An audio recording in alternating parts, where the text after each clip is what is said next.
Now you're making your pork Wilton bacon wraps with bestseller.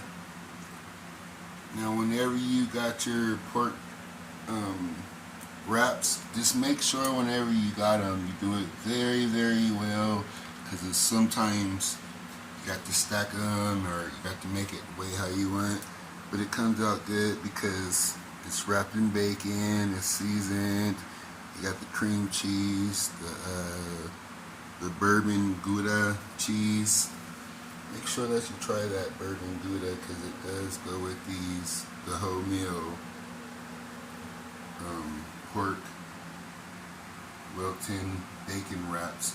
You do need that cheese seasoned up with cream cheese. Like I said, cream cheese got to be seasoned. Make sure that you make this. Push that subscribe, bestseller.